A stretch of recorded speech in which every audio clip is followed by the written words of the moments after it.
Então vamos lá. Boa noite a todos, sejam bem-vindos. Antes de tudo, eu queria aqui noticiar a vocês que recebemos aqui um aviso de um dos nossos alunos, o Marco Veloso, que informa de um colega de vocês, um aluno aqui do COF, que foi ameaçado de morte por um professor da universidade, não sei se é da Universidade Federal de Goiás ou Universidade Federal de Goiás. Mas nós não temos mais detalhes, ô Marco, você por favor nos envie. Você pode aproveitar a segunda parte, onde vocês enviam perguntas. Você podia nos mandar mais detalhes sobre isso, qual é o nome do aluno, qual é o nome do professor, qual é o motivo dessa ameaça e ver o que nós podemos fazer para ajudar. Tá? Muito bem, então vamos lá. Essa semana eu queria continuar com aquele tema da gnoseologia, mas alguns acontecimentos durante a semana me inclinam a voltar um pouco ao tema do negócio da escola de Frankfurt, porque apareceu um artigo no site chamado Pragmatismo Político, que na verdade é comunismo político, não tem nada a ver com pragmatismo, nem sei por que adotaram este nome, mas em que um indivíduo estranhamente ele dizia duas coisas me pareceram importantes e dignas de alguma discussão, porque refletem confusões que qualquer desse pessoal da esquerda militante pode fazer a qualquer momento. O primeiro é que ele dizia que, por incrível que pareça, o Olavo de Carvalho enxergou marxismo cultural no George Soros. E, em segundo lugar, ele dizia que a ideia de que há um conluio ou uma aliança entre o grande capital e os movimentos de esquerda é uma ideia que foi posta em circulação pelo Hitler, que não é exato. Muita gente antes dele já falava disso e continuaram falando depois. Então, essa segunda parte não tem muita importância. O importante é o negócio do marxismo cultural. Então, vamos esclarecer desde logo. O Sr. Jorge Soros, até hoje, ninguém sabe qual é a ideologia dele e qual é exatamente o alvo que ele está visando com todos os seus empreendimentos. Essa é uma questão muito confusa, mas uma coisa eu garanto para vocês, marxismo cultural não é. Não é, e eu nunca disse que fosse, nem poderia ter dito. Se nós perguntamos como que as pessoas, um indivíduo pode chegar a fazer esta confusão, nós temos que remontar a própria questão, vamos dizer, da ideologia. O que é uma ideologia? A ideologia começa sendo, vamos dizer, definida por Karl Marx como não foi Karl Marx que colocou a palavra em circulação, foi Napoleão Bonaparte, né, que falava com desprezo das ideologues, que eram pessoas que defendiam propostas políticas de uma maneira aparentemente coerente, mas sempre baseado, vamos dizer, num grupo ativista, numa corrente que não era só de ideias, mas que visava de algum modo alcançar o poder e que raciocinava em função, então, dos objetivos desse grupo. Karl Marx definia a ideologia como um vestido de ideias em torno de uma ação concreta visando a objetivos muito materiais, muito precisos, e em função de um interesse de classe determinado. Até hoje a palavra é usada mais ou menos com este sentido, tá certo? Mas, frequentemente, ela nas discussões públicas aparece como tradução direta de objetivos reais e como definição de uma corrente política, o que é uma coisa, vamos dizer, bastante inexata. Por exemplo, as pessoas perguntam, você acha que o Lula é comunista? Então a minha pergunta é o seguinte, o que é o sujeito ser comunista? Em que consiste exatamente isso? Quer dizer, então você está supondo que o comunismo é uma fórmula de sociedade perfeitamente definida, ao qual você pode aderir ou não, como você adere, por exemplo, ao credo católico. Você tem lá os elementos do credo, creio nisto, creio naquilo, o sujeito acredita naquilo e, portanto, vai agir em consequência de maneira logicamente coerente com aquilo.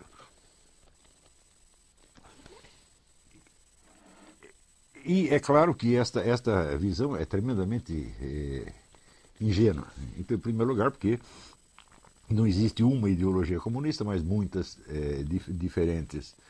Né? Existe a versão leninista originária, existe a versão stalinista, maoísta, trotskista, etc, etc, etc. Então, precisa ver a qual dessas o sujeito aderiu e é evidente que nas suas discussões internas os comunistas se acusam uns aos outros de ser direitistas, de ser fascistas, etc, etc, o que mela um bocado o ambiente e introduz um coeficiente de confusão quase alucinante. Né? Então, isso quer dizer que você perguntar se um sujeito é comunista ou não, isso aí só leva você a confusões, porque você está supondo que existe uma equivalência entre uma crença interna, tá certo? E a sequência de ações que o indivíduo desenvolve. Tá certo? Mas, em primeiro lugar, se nós encostássemos um personagem como Lula ou Dilma na parede e lhe pedíssemos para ele expor qual é a ideologia marxista, ele não saberia fazer isso. Quer dizer, não tem conhecimento, nem vamos dizer, integração de consciência, integração de atenção para poder explicar uma coisa dessa. Portanto, o que ele nos daria seria uma série de imagens relativamente confusas. Quando o Lula disse não sabemos que tipo de socialismo que queremos, ele disse uma coisa perfeitamente verdadeira, quer dizer, eles não sabem exatamente para onde estão indo. A única coisa que eles têm certeza é que é o grupo deles que tem que permanecer no poder e dirigir o processo. Tá certo? O que esse grupo vai fazer é uma coisa que é tão indefinida que pode passar desde a ideia de, vamos dizer, de um governo de transição, ou seja, de um governo de acordos, como o próprio Lula disse, logo depois da sua primeira eleição, ele deu uma entrevista à La Nación dizendo que, em função das circunstâncias, eles tinham sido obrigados a fazer aliança com setores social-democratas e até direitistas, mas que isto seria mais tarde jogado fora. O fato é que não foi jogado fora até agora, está muito difícil jogar fora. Então, se vocês me perguntarem, o Lula tinha realmente a intenção, vamos dizer, de transcender essas alianças e implantar no país um socialismo? Eu não sei e ele também não sabe. Né? Porque simplesmente ele não sabe quanto tempo ele vai durar. Ele não sabe quanto tempo ele vai ter nas suas mãos os meios de ação para isso. Então, o que é certo é que o indivíduo sabe o que ele está fazendo no momento. E a visão que ele possa ter do desenvolvimento posterior dos acontecimentos é geralmente nebulosa e contém um coeficiente de flexibilidade quase alucinante. Quer dizer, o governante pode fazer praticamente qualquer coisa, tá certo? E justificá-la em função ou de um hipotético objetivo futuro ou das contingências do momento, tá certo? De modo que você tentar definir os grupos políticos em função do seu rótulo ideológico é uma coisa que sempre falha. Então, a coisa mais ingênua, mais burra que você pode fazer é dizer, olha, existe aqui o grupo comunista, esquerdista, estatista, e aqui você tem o grupo ou liberal, conservador, ou cristão, etc, etc, etc. Porque cada um desses grupos é tão confuso internamente que você tem combinações como, por exemplo, os libertarians, que em função da sua, por motivos doutrinários, onde para eles, vamos dizer, a liberdade do indivíduo é tudo, eles podem apoiar a política como a liberação de drogas, que é o item número 1 do programa das Farc no momento.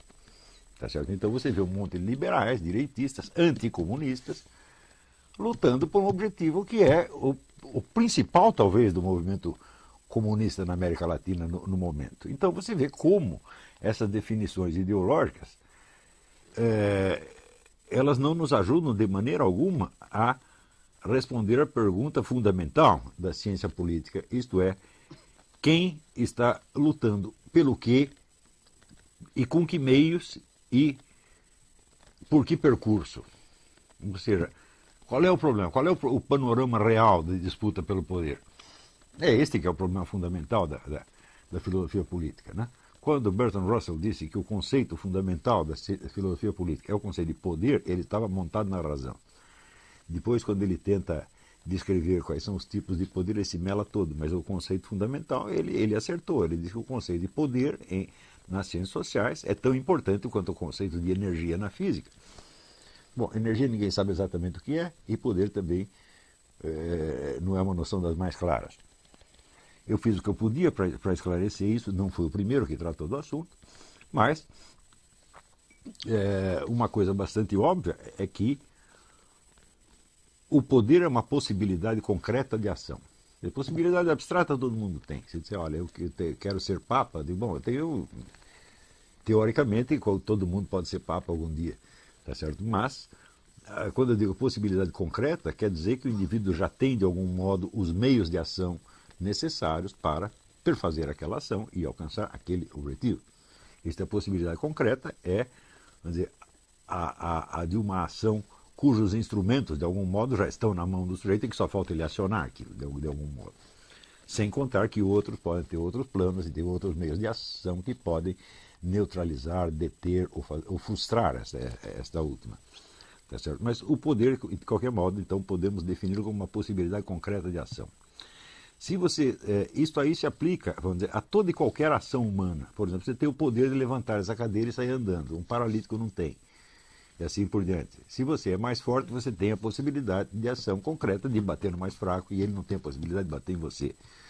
Se você é mais rico, você tem a possibilidade de subornar um adversário e ele não pode suborná-lo de volta. Então, tudo isso são meios de ação.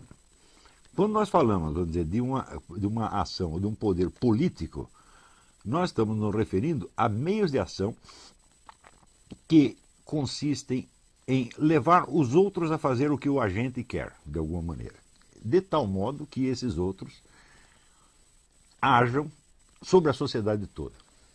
Tá certo? Então, há um agente primeiro, que tem os meios de ação, há uma rede de agentes secundários, que são os seus instrumentos, e, por fim, você tem a sociedade inteira, que é o objeto sobre o qual esta ação vai incidir. Então, se o problema fundamental é saber quem tem o poder, quem está disputando o poder, quais os meios de ação que estão usando e qual o percurso a seguir, então a coisa mais evidente do mundo é que não dá para responder isso nos termos da ideologia.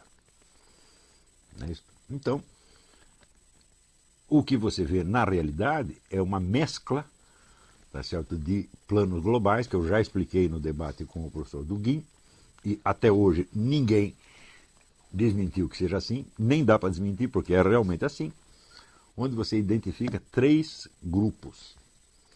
E nenhum desses 3 grupos se define por uma ideologia explícita. Quando eu falo de um grupo russo-chinês, por exemplo, nós sabemos que a Rússia está numa fase de transição entre o que era o comunismo e o que é alguma outra coisa que vem a seguir que ninguém sabe exatamente o que é. Do mesmo modo, na China, você tem um esquema de poder que ainda é o mesmo do tempo do Partido Comunista, mas que agora se apoia sobre uma economia francamente capitalista. Então você tem um regime socialista com uma economia capitalista, tá certo?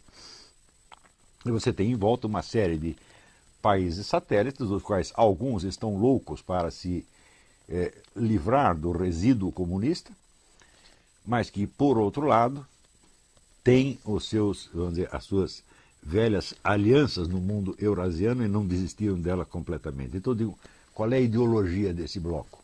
Hã? Se alguém me disser, eu dou um doce para quem disser qual é a ideologia. Nós vemos um esquema de ação muito, muito claro, tá certo? Que vagamente nós podemos chamar de eurasiano. Porém, na política concreta, por exemplo, do Vladimir Putin, eu não vejo eurasianismo nenhum. Eu vejo um projeto de restaurar o antigo Império Russo, usando talvez um discurso ideológico eurasiano como justificativa ou como meio de seduzir uma militância, ou coisa assim. É muito difícil você acreditar que milhões de chineses vão se sacrificar pela glória do Império Russo. Então é necessário vamos dizer, algum discurso que possa, vamos dizer, algum discurso inclusivo que possa, vamos dizer, persuadir muitas pessoas a lutar por uma coisa que não é do interesse delas, é que é somente do interesse da Rússia. De qualquer modo, você vê, basta eu te dizer isso aqui para você ver como o panorama ideológico nessa área é tremendamente confuso. O segundo bloco, que é o bloco islâmico, claro que nós podemos chamar o islamismo ou o islamismo radical de ideologia, mas o fato é que, para aqueles que estão envolvidos no processo, o islamismo é infinitamente mais do que uma ideologia. Não é isso? Então, o islamismo implica um compromisso moral que vai até os últimos detalhes da vida pessoal do indivíduo, coisa que nenhuma ideologia jamais conseguiu fazer. Se eu disser para você, olha, existe uma maneira islâmica de escovar os dentes, existe uma maneira islâmica de limpar o bumbum depois que você defeca, tá certo? Me mostra algum partido político que chegou, vamos dizer, a moldar a vida dos seus militantes até esses detalhes. Isso é absolutamente inconcebível.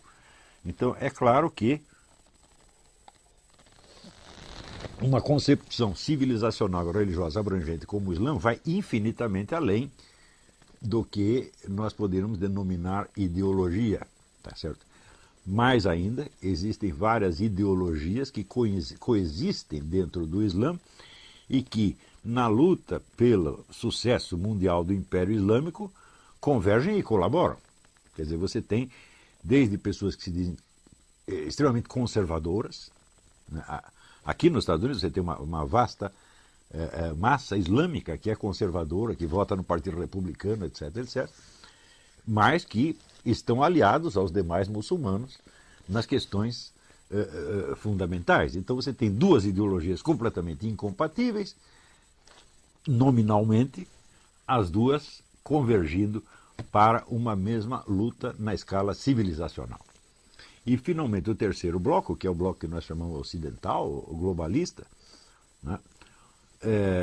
Bom, aí nós temos uma definição um pouco mais geral dos seus objetivos, mas que também vão muito além de uma ideologia. Ou seja, uma ideologia, ela é necessariamente um discurso que você prega às massas, de modo a obter, vamos dizer, a adesão consciente e deliberada dessas massas. Por exemplo, você quer o socialismo, você quer a luta de classes para derrubar os malditos capitalistas e instaurar a sociedade sem classe. Eu quero, então eu vou aderir a esta coisa aqui. Quando você vê o esquema globalista, ele não tem nada disso. Você não tem aqui um programa globalista claro e inequívoco que seja oferecido às multidões para que elas possam aderir à coisa. Ao contrário, você tem todo um leque de discursos ideológicos diferentes, dirigidos a grupos diferentes, que aderem em função dos interesses específicos do seu grupo. Feminista, gaysista, racialista, etc., etc. Quer dizer, são ideologias diferentes. Não é isso? E, para complicar um pouco mais as coisas, este grupo assimila uma parte do discurso islâmico e apoia, em certos pontos do globo, o avanço do islamismo, ao mesmo tempo em que, numa escala geopolítica, apoia também as iniciativas militares para conter a expansão do poder islâmico. Então, como definir essa imensa complexidade desse esquema de ação com um rótulo ideológico simplório? Então, é por isso que você dizer que o Jorge Soros, por exemplo, é um marxista cultural, falou, esse é o absurdo dos absurdos, eu nunca disse isso. Agora, como é que o indivíduo, lendo o que eu escrevi, chegou à conclusão de que eu estava vendo marxismo cultural no Jorge Soros? É muito simples, é porque ele confunde tudo aquilo que é anti-ocidental e anticristão com o marxismo cultural. E como eu disse que o Jorge Soros está fazendo alguma coisa que é anti-ocidental e anticristã, ele já acha que eu disse que o Jorge Soros é um marxista cultural.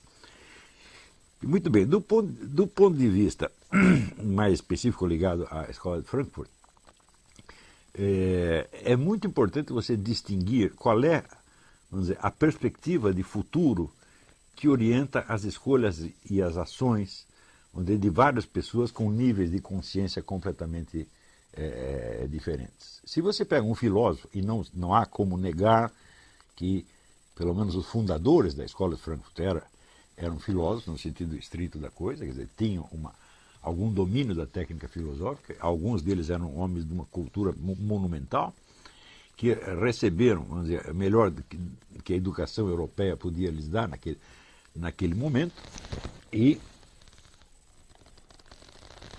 que inclusive receberam na juventude uma influência profunda do judaísmo e do cristianismo. Ou seja, conheciam o judaísmo profundamente, conheciam o cristianismo bastante, tá certo?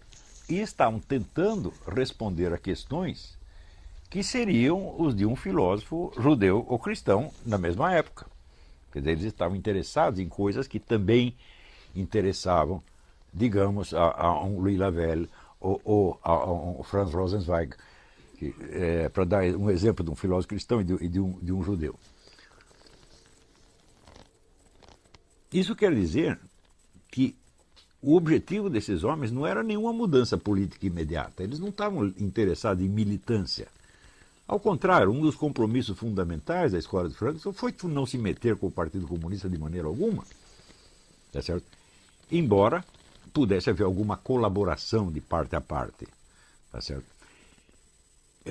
Os membros da Escola de Frankfurt, Horkheimer, Adorno, Leo Löwenthal, todos eles queriam preservar a sua liberdade intelectual, porque eles estavam interessados em questões filosóficas de verdade e não podiam assumir um compromisso de rezar segundo a cartilha de um marxismo vulgar que estava sendo disseminado para a Europa inteira e que era um alimento intelectual para retardados mentais. Eles não podiam se comprometer com isso.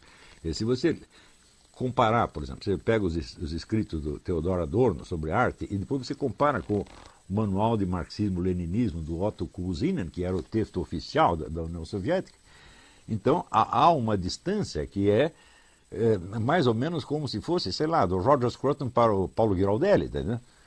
A diferença de nível é essa. E quando eu digo que os camaradas eram filósofos de verdade, isso significa que eles estavam interessados nas questões mais profundas e mais difíceis, não só da filosofia no sentido acadêmico, mas da vida humana em geral. E, portanto, isso quer dizer que eles se defrontavam com o problema da morte e do objetivo último da existência. Todos eles se defrontaram com isso, né? Então, não eram militantes bocós, tá certo? Para quem o interesse por essas questões é um luxo burguês. Eles não eram isso de maneira alguma, tá certo? E acontece que eles tinham, de algum modo, o senso da eternidade. No início todos eles tinham, tá certo? Mas,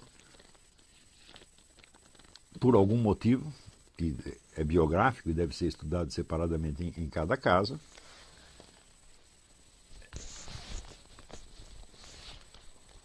não tinham a fé no juízo final e na conquista da eternidade. Mas, vamos dizer, o buraco aberto pela fuga da eternidade permaneceu ali. Quer dizer, para onde está indo a humanidade? Né?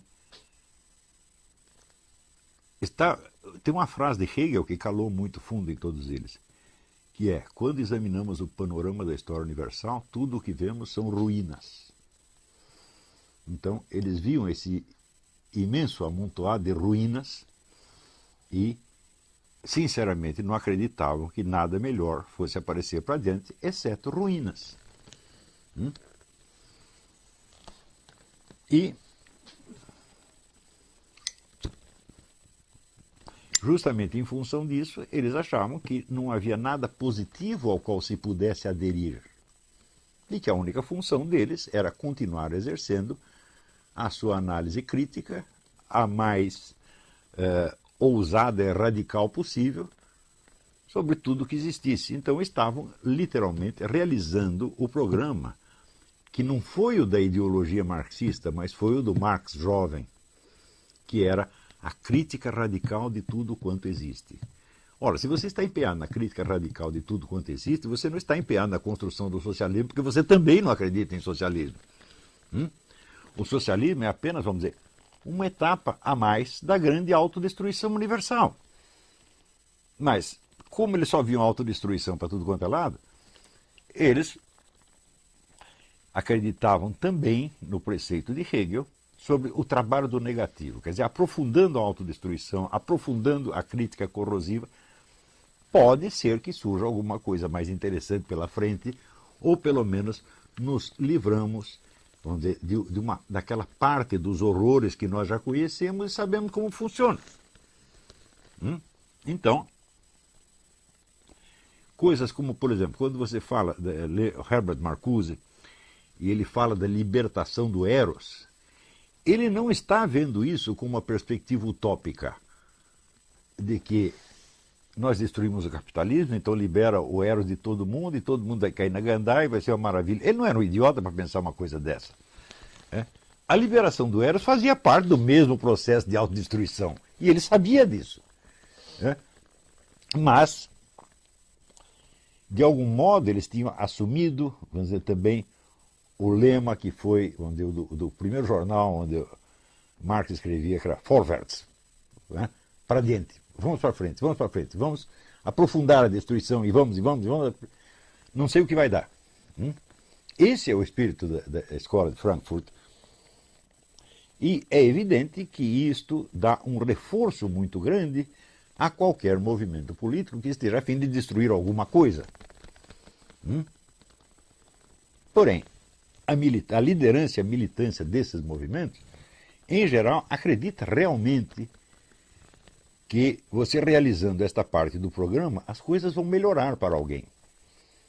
Por exemplo, se você vê assim, a felicidade, né, apoteótica com que o deputado Jean Willis celebrou aquele primeiro e longo beijo gay numa novela da Globo outro dia, dá a impressão assim que aquilo é um anúncio da felicidade universal. Então, a escola de Frankfurt ajudou a produzir isso, ajudou de algum modo, só que a escola de Frankfurt não acredita que essa felicidade universal vai chegar, mas a militância pode acreditar. Então, vai usar elementos que saíram da escola de Frankfurt. Também é preciso ver que naquilo que se chama confusamente marxismo cultural, entra esse espírito corrosivo, negativo e nihilista, na verdade, da escola de Frankfurt, junto com o esquema gramsciano. Quer dizer, Gramsci não é um membro da escola de Frankfurt. Ele nunca teve uma colaboração direta com o pessoal da escola de Frankfurt e, certamente, o objetivo dele era implantar um regime socialista mesmo. Você vê naquelas...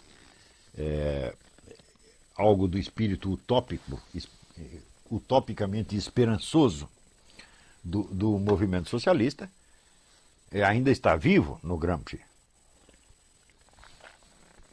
Você vê isso naquelas historinhas infantis que ele escrevia para a filha, né, prometendo um mundo onde tudo será mais belo. Então, quer dizer, ele não participa do estado de espírito analítico corrosivo da escola de Frankfurt. Né? Porém, esse estado de espírito pode ser usado para fins que são os da Revolução Cultural Gramsciana. Também uma coisa que converge com a outra, mas não é a mesma coisa. Tá certo? Por isso é que eu não gosto muito, embora eu mesmo tenha usado esse termo, a gente às vezes, claro, você não pode ter uma clareza terminológica inteirinha pronta de uma vez para todas, a gente vai percebendo as coisas mais aos poucos. Então, no início, quando você está arranhando um assunto, você usa os termos com que a coisa é designada no debate geral. E depois que você os examina. Isto faz parte da natureza da filosofia. Já expliquei para vocês. Isso é lição de Hegel. A dialética avança superando conceitos parciais ou até falsos. Mas você tem que usar os conceitos parciais porque são os únicos que você tem e são aqueles que são usados no debate público. Novamente, eu lembro que só existe uma dialética onde existe uma retórica antes. Então, o que é uma retórica? É uma arte da persuasão. É uma maneira de induzir as pessoas a fazer algo que você quer que elas façam. Então, o argumento retórico ele não é verdadeiro nem falso, ele tem que ser persuasivo. Ele pode coincidir com a verdade, pode coincidir com o erro. A retórica não visa enganar as pessoas, mas também não visa lhes dizer a verdade. Então, visa apenas a induzi-las a uma determinada ação. Se não há uma multiplicidade, uma rede de discursos retóricos circulando na sociedade, a mente dialética não tem o que examinar, porque a dialética é a confrontação dos discursos retóricos contraditórios e a sua articulação e comparação em termos mais rigorosos para chegar ao quê? A uma proposta de ação? Não, para chegar a uma aproximação da verdade naquele debate. Então, é claro que todo exame dialético parte de termos usados retoricamente, que mais tarde, no curso do exame, você vai superar e jogar fora. Então você diz, mas antes você usava o marxismo cultural, agora você não usa mais. Mas isso é natural, isso é inevitável no exame filosófico, meu Deus do céu. Se eu não partir de conceitos parciais que estão circulando na discussão pública retórica, eu vou examinar o quê? Então, o dialético ele está perante os discursos retóricos como um juiz está perante os discursos das partes. Quer dizer, você vai ter que partir dos elementos que as partes lhe forneceram, contra ou a favor. É isso que você tem na mão. E no curso do exame você vai superando aquilo e você pode, chegar, a uma aproximação da verdade que confirma um dos lados, desmente os dois, confirma os dois, pode dar qualquer coisa, né? Então, o primeiro problema que eu vejo, né, no conceito de marxismo cultural, embora eu mesmo o tenha usado provisoriamente, é que a perspectiva gramsciana não é a mesma da Escola de Frankfurt. A Escola de Frankfurt nada tem de utópico. Eles não acreditam em nada. E quando propõem coisas como, sei lá, revolução sexual, etc., etc., para eles isso tem um caráter experimental. Que pode ser bom, pode ser ruim, tá certo? Mas em última análise só faz parte do processo de autodestruição e da produção de novas ruínas. Ao passo que em Gramsci existe ainda o forte elemento da esperança utópica. E quando se diz então que um sujeito é um marxista cultural, pode ser qualquer dessas duas coisas. Ele pode ser, vamos dizer, um verdadeiro nihilista destrutivo, como Herbert Marcuse, ou pode ser um utopista, tá certo? Como o nosso John Willis, que acredita num paraíso gay. Então eu digo, bom, mas evidentemente não é a mesma coisa. Então, o próprio conceito de marxismo cultural não basta para definir ninguém, tá certo? Em termos, vamos dizer, do conteúdo, seja do seu discurso ideológico, seja da lógica real das suas ações. A gente sempre tem que distinguir as duas coisas. Existem sempre dois níveis de discurso. Você tem um discurso puramente ideológico, que é para os militantes, as massas, em geral um discurso de autojustificação, e você tem a lógica interna da ação, que não é um discurso para as multidões, embora não seja necessariamente secreto. Ele é um segundo nível, que é, vamos dizer, a articulação e o planejamento das ações de uma maneira a mais racional possível. Você nota esse contraste, por exemplo, se você examina a propaganda do PT e os discursos dentro do Foro de São Paulo. Não são a mesma coisa, evidentemente, nem poderia ser. Ou os discursos nas assembleias internas do próprio PT. Então, a simples existência desse duplo nível torna inviável você descrever as correntes em luta nos termos da sua, aspas, ideologia. Quer dizer, o discurso ideológico ele já é ambíguo por sua própria natureza e também é necessário levar em consideração esta regra que existe em todos os partidos comunistas desde a fundação do primeiro deles, que é o seguinte: o Partido Comunista sempre tem uma fachada pública e tem um comando clandestino. Quer dizer, o comando é sempre clandestino. Isto é regra geral. Por quê? O partido pode estar na legalidade, tá certo? Mas não se sabe quanto tempo vai durar essa legalidade. Amanhã ou depois pode dar um golpe militar, uma coisa assim, e você está na ilegalidade. Então, se você expuser todos os seus mecanismos, você vai estar totalmente vulnerável. Então, sempre tem que ter uma parte mais reservada, tá certo? E é claro que a ideologia faz parte só da primeira camada, da camada popular. A lógica interna das ações pode ser, uma coisa tão alucinantemente diferente da ideologia, que um ingênuo vendo de fora pode achar até que aquilo é traição. Então, por exemplo, todas essas alianças que o PT fez, né, nós podemos perguntar assim, o PT fez as alianças em público tendo um plano secreto de depois jogar fora os seus aliados e tomar o poder total, ou ao contrário, prometeu à militância que mais tarde ia jogar fora os aliados burgueses, tá certo? Mas por dentro sabia que não ia poder se livrar deles de maneira alguma e queria apenas se consolidar no poder com aliados e tudo, como está até hoje, aliás. Né? As duas coisas são verdade ao mesmo tempo. Ou seja, é a mesma coisa que você dizer, o partido não sabe exatamente o que ele vai poder fazer. Então, para uns ele promete uma coisa, para outros promete a coisa contrária, e ele está fazendo, na verdade, está fazendo as duas. Porque isso é o que o cenário real da ação permite. Então, agora, como, vamos dizer, o papel aceita qualquer coisa e a tela de computador também aceita qualquer coisa, então você tem milhares de bobocas, tá certo? Pessoas, em geral jovens, sem experiência, sem leitura, tá certo? Que se metem a analisar coisas e falam com, vamos dizer, com uma autoridade aparente. Por quê? Porque a coisa mais fácil do mundo é você imitar a linguagem que, para o seu público, parece a linguagem de uma autoridade. E, sobretudo no Brasil, o brasileiro é tremendamente mimético. Não é isso? Então,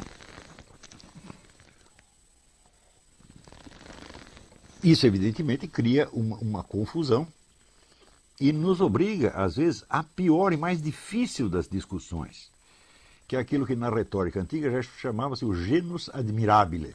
O que é o genus? Veja, tem vários gêneros de discurso retórico, e um deles chamava-se genus admirabile, por ser o mais difícil, que é o quê? É o discurso feito para um juiz inepto, o juiz que não compreende o que você está dizendo. Então, toda hora eu estou me metendo em discussões desse tipo, que é o genus admirabile, porque eu sou obrigado a me explicar para alguém que não só não está entendendo, como naquele momento, pelo menos, não tem a capacidade de entender. E, evidentemente, quando você faz isso, você cria no seu interlocutor uma irritação, uma raiva. E o indivíduo sente que você o está enganando, porque simplesmente a coisa é mais complexa do que ele tinha imaginado. E, como ele já equacionou tudo em termos de duas ideologias em conflito e me nomeou defensor de uma delas, quando eu começo com a complexidade da coisa, ele só pode achar que eu estou enrolando. Isso já aconteceu 1000 vezes. Tá certo? Mas, vamos dizer, esse é, na verdade, o problema, talvez o problema mais sério do Brasil. Quer dizer, é uma camada imensa de pessoas ineptas e que tomaram partido de alguma coisa na qual elas acreditam. E acreditam que o seu interlocutor está fazendo a mesma coisa. Por exemplo, este rapaz que eu estou mencionando, que chama Leandro Dias, ele, para provar que eu disse que o Jorge Soros é marxista cultural, ele cita alguns artigos do Mídia Sem Máscara que dizem que estão nesse sentido, só que não são artigos meus. Por que ele pensa isso? Porque ele acredita que o Mídia Sem Máscara é um jornal como os jornais do Partido Comunista, onde tudo é escrito de acordo com o consenso. Você reúne, o pessoal discute qual é a linha, e daí todo mundo escreve dentro da mesma linha. Ele acha que é assim, mas o fato é o seguinte, os artigos do Mídia Sem Máscara, eu jamais os leio antes de ser publicado. Eu não tenho a menor ideia do que as pessoas vão escrever ali. Eu simplesmente abri aquilo para dar um espaço para pessoas que não tinham onde expor as suas ideias, quaisquer que fossem. Né?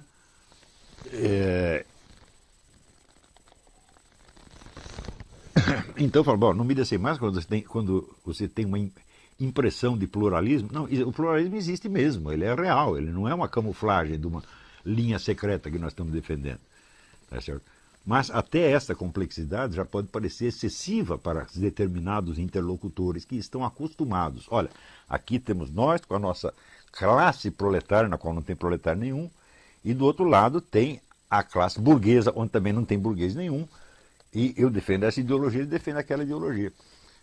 Bom, isso faz parte, evidentemente, da discussão retórico-publicitária vulgar e não tem absolutamente nada com aquilo que eu estou querendo fazer. Quer dizer, eu estou fazendo um esforço monstro, gastando todos os meus neurônios para ver se eu entendo realmente o que está acontecendo, quem está lutando pelo quê e no que vai dar isso pelos próximos anos.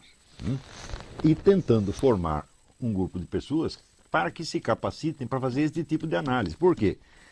Se você não tem numa sociedade de 200 milhões de habitantes como o Brasil, se você não tem pelo menos 50 pessoas capazes de fazer essa análise, o país está ferrado. Aquilo vai ser um jogo de cabra cega, como está sendo no momento. É isso? Onde, veja, por um lado as pessoas se queixam de que estão sendo submetidas a um governo totalitário e por outro lado se queixam de que está tudo um caos. Digo, mas se está tudo um caos, quer dizer que ninguém manda. E se ninguém manda, então não pode ser totalitário. Mas acontece que existe essa tendência totalitária, essa tendência caótica ao mesmo tempo, e existe ainda a possibilidade de o esquema totalitário tentar se aproveitar do caos e a possibilidade de o caos diluir os planos da minoria totalitária. Tudo isso pode acontecer e está acontecendo. E mais ainda, está acontecendo com uma velocidade impressionante que torna difícil você acompanhar essas mudanças. E eu confesso que, à medida que o tempo passa, eu me sinto cada vez mais incapaz de fazer isso sozinho. Precisa mais gente.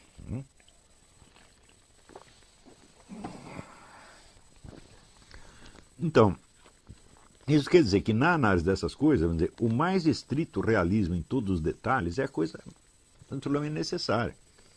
E o desejo de você se autodefinir e de defender os seus valores e de persuadir pessoas só pode atrapalhar. Por exemplo, tem um monte de pessoas conservadoras, cristãs, etc., etc., que usam esse conceito de marxismo cultural, mas de uma maneira evidentemente confusa. O que para fins de propaganda do seu grupo pode funcionar, mas para fins de orientação na realidade não funciona de maneira alguma. Então, claro que eu aceito todos esses discursos como, vamos dizer, expressão dos desejos e valores magoados e ofendidos de certas comunidades.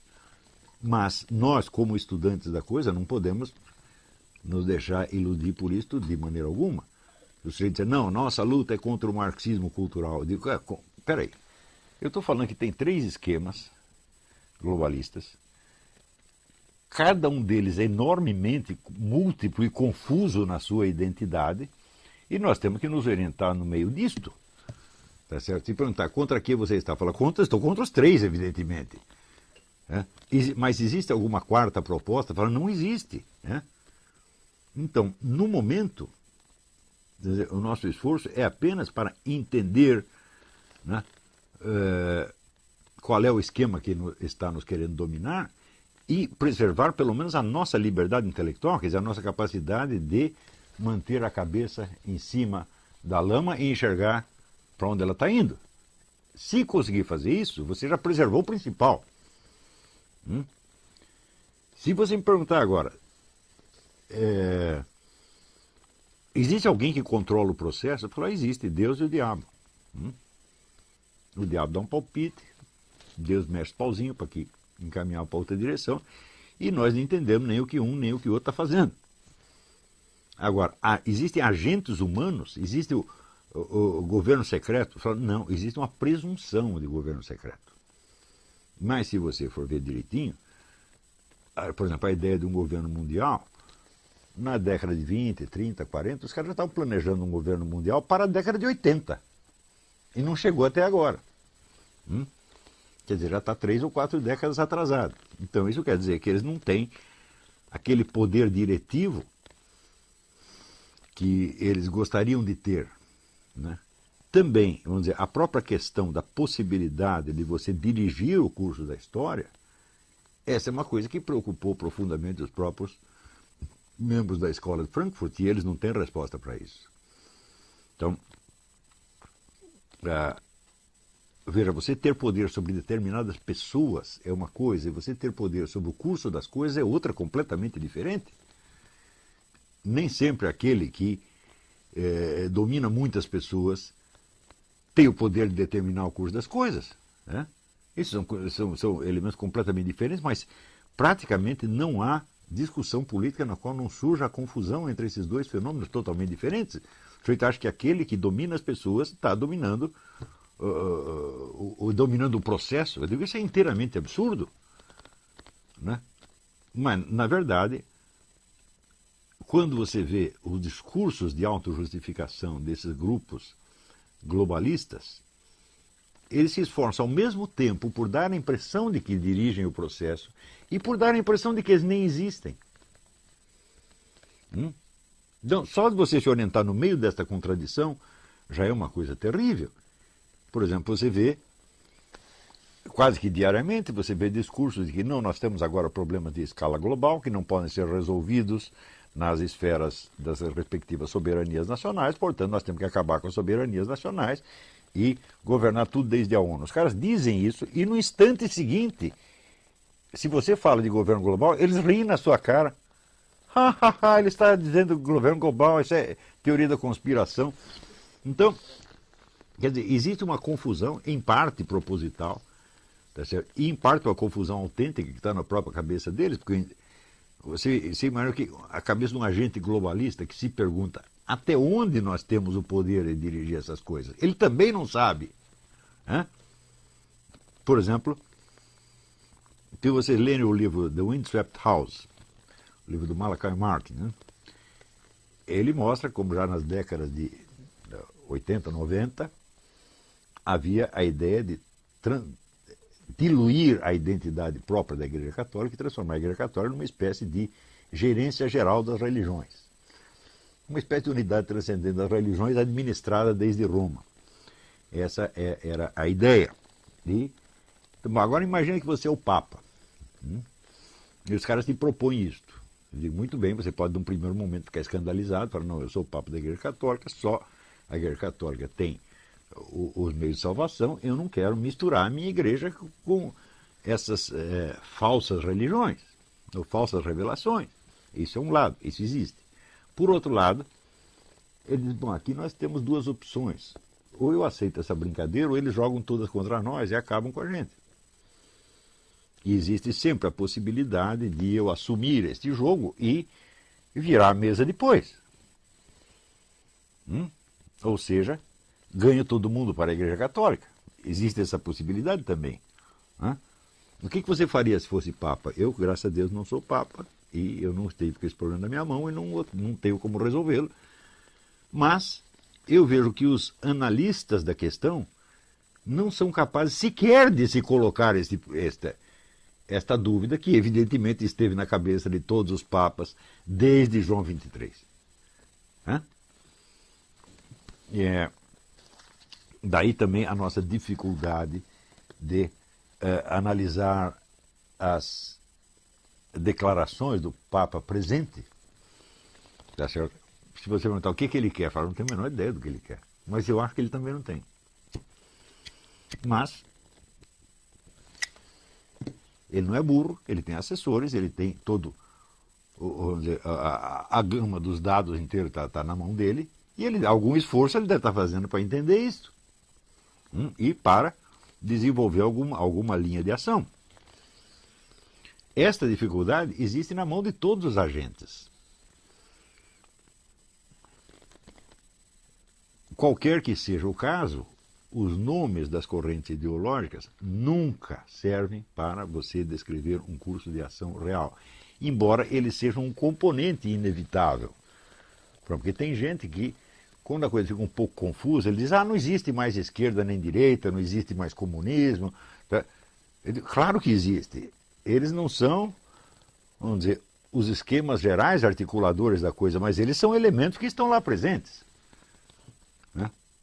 As ideologias não descrevem o panorama real, mas são elementos presentes no panorama real. Então, vamos dizer, o desejo urgente de se autodefinir, de tomar partido, eu entendo que é um desejo legítimo, sobretudo da parte de representantes de grupos que foram ofendidos, ou que são perseguidos, etc. Tudo isso é moralmente legítimo, tá certo? Mas intelectualmente tudo isso não significa nada. E eu certamente não fiz este curso para criar mais militantes do que quer que seja, nem mesmo das causas mais nobres do universo. Né? Porque militante nunca falta. Sujeito para tomar partido e sair falando, tem montes. Você não precisa fazer o seminário de filosofia para fazer uma coisa dessa. Né? Você pega lá um pouco de catequese na igreja, ou pega um manual de instruções do Sem Terra, do PT, e pronto, você está capacitado para fazer o discurso ideológico. Nós queremos algo mais. Algo mais cuja existência pode ser até mais discreta, mas é muito mais importante e mais vital para a sobrevivência humana do que tudo isso. Né? Nós precisamos garantir que a inteligência humana não será submergida, tá certo? Pela maré de confusões, mentiras, alucinações, etc, etc. Isto é muito mais vital do que lutar pelo que quer que seja. Porque se você luta e não sabe contra o que está lutando, o outro também não sabe, tá certo? Então provavelmente vocês vão se matar por nada. Né? Então muito bem, vamos fazer uma pausa, daqui a pouco a gente volta.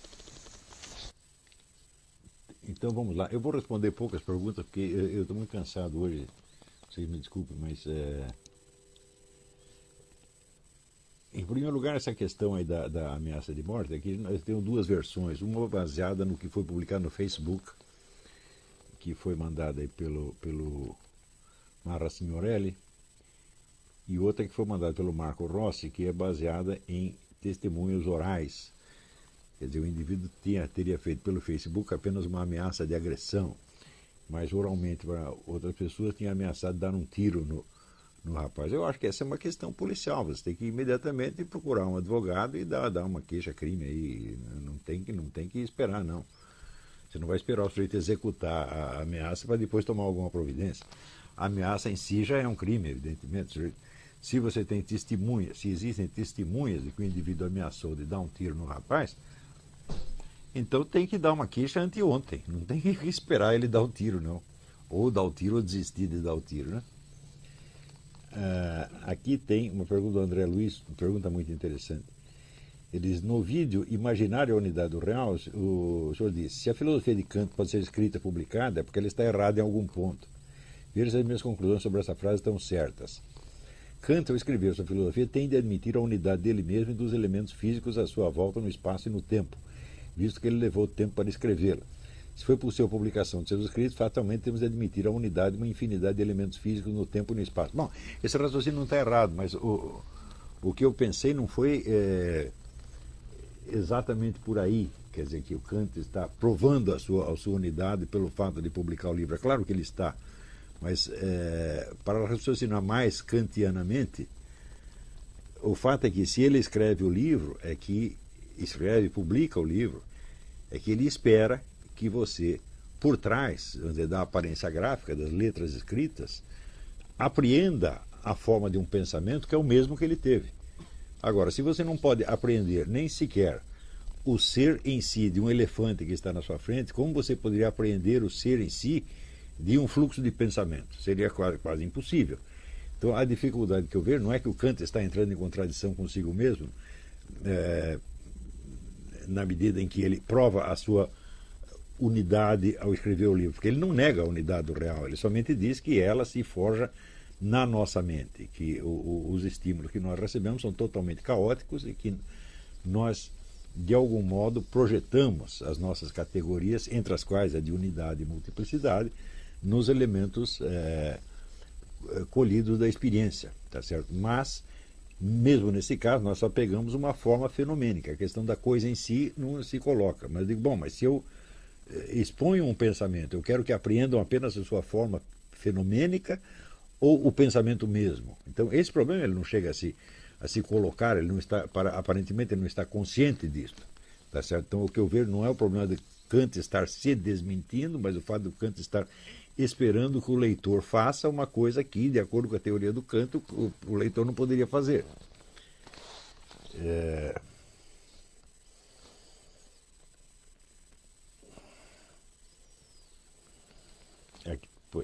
Depois o senhor passa a falar sobre a imaginação e sobre como ela articula os dados dos sentidos no mundo.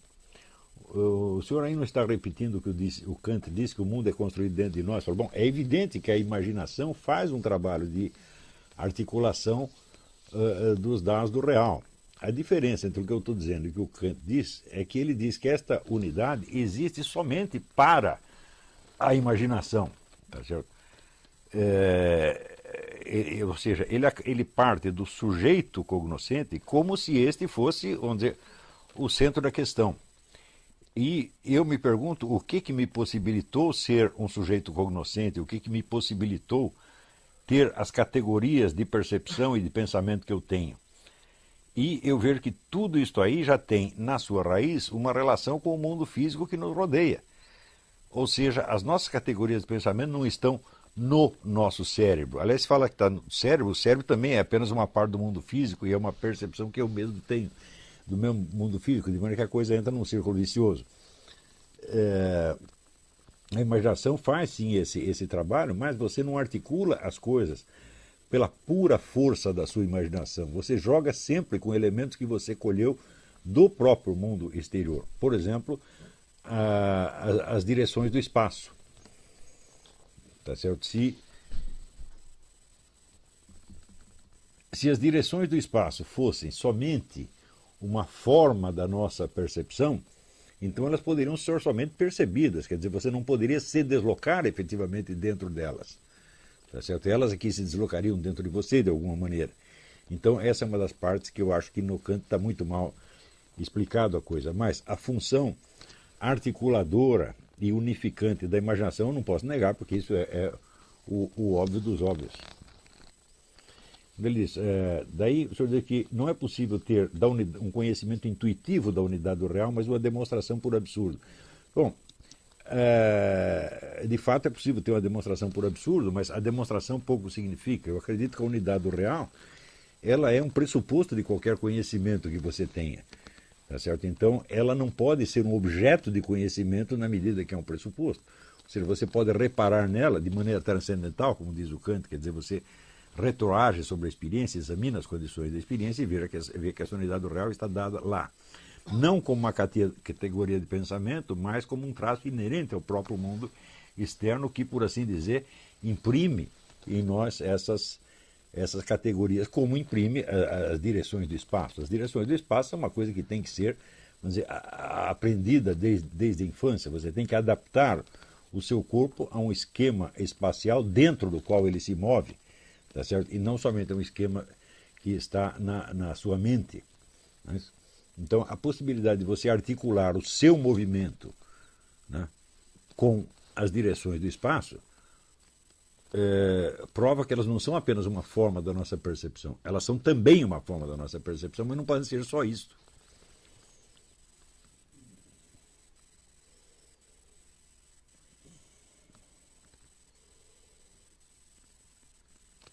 Daí ele me pede alguma indicação sobre como aprender a língua italiana, inglês.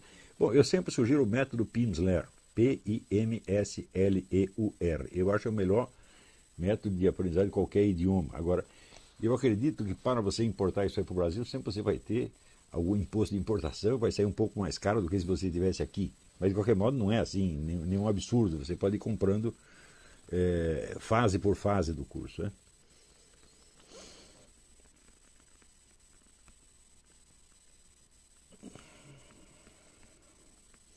Aqui, o Wagner Bento perguntou se eu poderia escrever como eram as aulas com o padre Laduzan na PUC do Rio de Janeiro. O padre Laduzan tinha um método muito característico. Ele colocava uma questão, ele primeiro articulava uma questão, depois ele abordava essa questão desde o ponto de vista das várias escolas de filosofia, desde o começo dos tempos, assumindo aquela posição como se fosse a dele. E no dia seguinte ele fazia a crítica daquilo desde o ponto de vista de uma escola subsequente.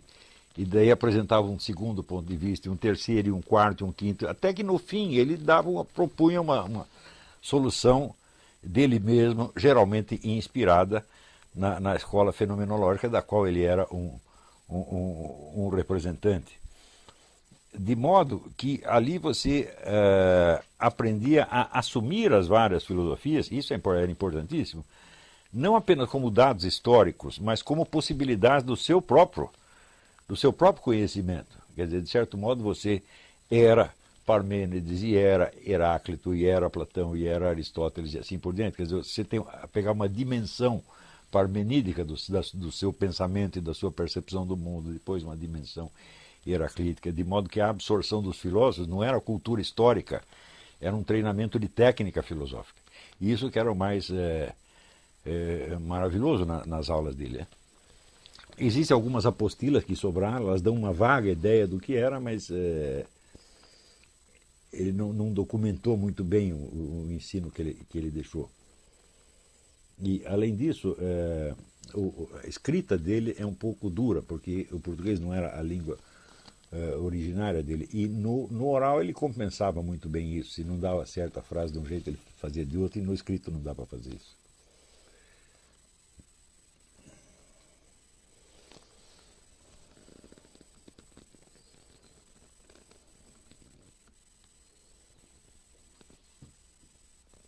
Eduardo Prieto. Sou aluno do curso de filosofia, não tem muito tempo, estou começando minha monografia de final de curso que irá tratar sobre a invasão da esquerda no meio cultural. Irei abordar os anos 64 até mais ou menos a eleição do Lula. Isso é muito vasto. Eu sugiro que você pegue um pedacinho enorme. E ele queria saber se eu podia recomendar algum livro. Posso recomendar uma multidão de livros, mas quem tem estudado já isso, com o objetivo de fazer, não um projeto tão abrangente, mas uma coisa mais específica, é o Silvio Grimaldo. Então eu recomendo que você entre em contato com ele. A bibliografia disso ela é imensa, mas você não tem nenhuma obra de conjunto sobre isso. Se você procurar, por exemplo, uma história da esquerda guerrilheira, você tem o livro do Luiz Mir, tá certo? E sobre a militância esquerdista na cultura, você tem um livretinho da Heloísa Buarque de Holanda. Existem muitos outros livros sobre isso, mas todos eles só valem como documentos. Quer dizer, nenhum livro científico que você possa tomar como base. Você tem muitas narrativas de porta-vozes da esquerda. O próprio livro do Zuenir Ventura, 1968, o ano que nunca acabou, é muito importante. São depoimentos de personagens, de agentes históricos que dão lá, contam a história pelo seu ponto de vista. Então serve como documentos. Entre a abordagem deles e a sua, vai haver uma grande diferença.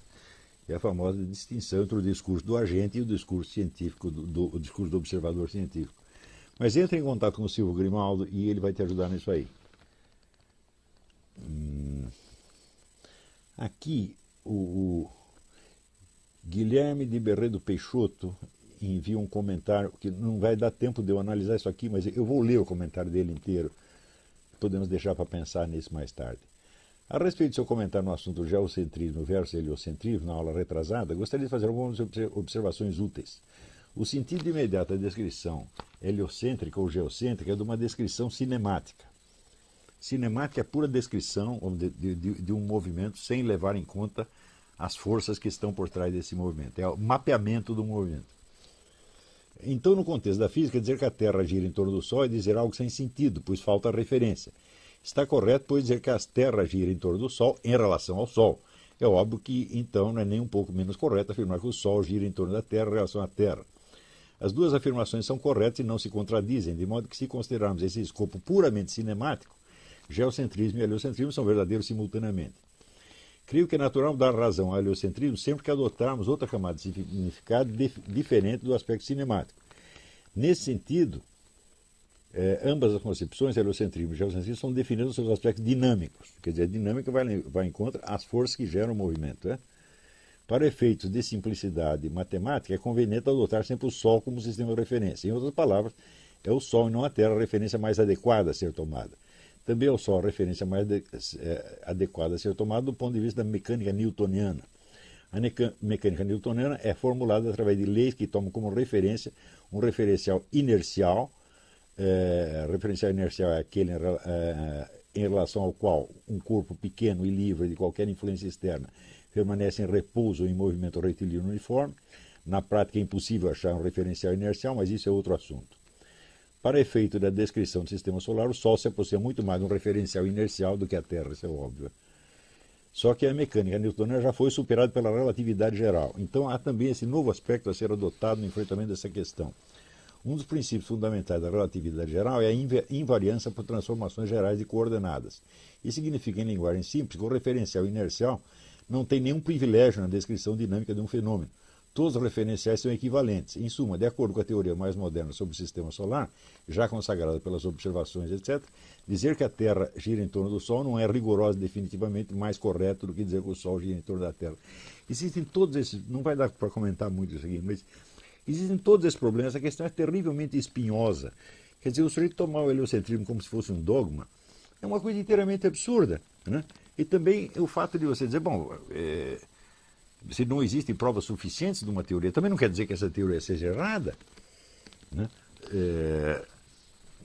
Você vê, por exemplo, só para dar um exemplo, quando Einstein propôs, isso é coisa que pouquíssima gente sabe, quando Einstein propôs a constância da velocidade da luz, ele não sabia que isso existia. Ele escreve, eu não lembro a frase literal, mas era mais ou menos o seguinte. Ele diz, eu proponho isso nem mesmo como uma hipótese, mas como uma decisão de livre vontade. Ou seja, eu determino que a velocidade da luz é igual sempre e que ela é a constante.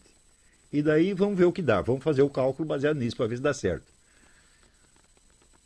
Depois, mais tarde, apareceram meios de medir isso e viram que aquilo era realmente assim.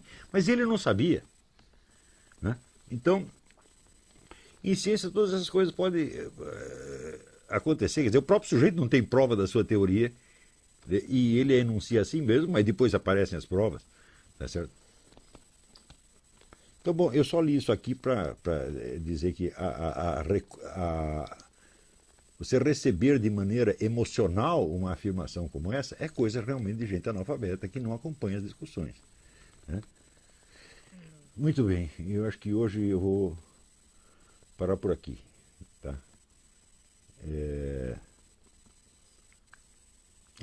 Só para terminar, o Zé Carlos pergunta, posso enviar minha dissertação de mestrado sobre Santo Agostinho? Pode, claro que pode, manda para o meu e-mail que você tem, olavo@olavicarvalho.org. Então tá, hoje foi um dia excelente, porque eu comecei me queixando de que eu não tinha uma secretária para me ajudar aqui e apareceram então quatro candidatas, espero que pelo menos uma delas dê certo. Agradeço muito aquelas que se apresentaram, vou conversar com elas amanhã à noite e vamos ver o que dá. Muito obrigado a todos e até a semana que vem.